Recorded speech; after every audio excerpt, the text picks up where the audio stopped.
People rarely pay attention to them, but without them, 3D environments would look empty and fake. They come in every conceivable shape and size.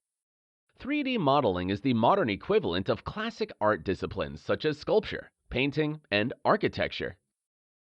Have you ever wondered how 3D models are made?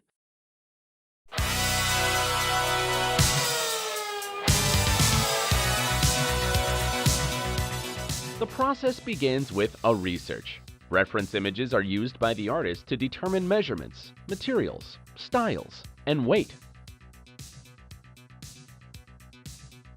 Just like sculpture, all 3D models start out as simple lines and blocks. Then the artist starts to slowly introduce the details. Once a strong foundation is set, smaller decorations can now be drawn and carved. Other parts are simulated using mathematical and physical parameters, such as this cloth physics simulation that's used to create hanging drapes. Once modeling is done, the object needs to be peeled and flattened on a 2D surface, kind of like animal skin. The flat pieces are neatly packed next to each other. This helps to digitally paint the 3D surface of the object. Next, computer-generated light illuminates the model to guarantee there are no defects on the surface. Now comes the fun part. Painting starts by giving materials to each part of the model. Then, every small detail is meticulously hand-painted.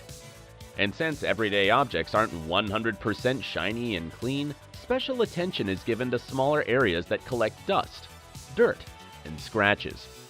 And if you were wondering, these bright reds and greens are just a way to tell the software where to place dirt on the model.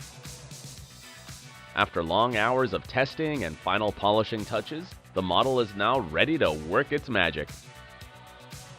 The artwork is placed in a virtual museum to showcase all of its beautiful details and reflections. On average, it takes around 30 hours to produce one high-quality 3D model. It's the attention to details, both artistic and technical, that make these 3D models such timeless treasures.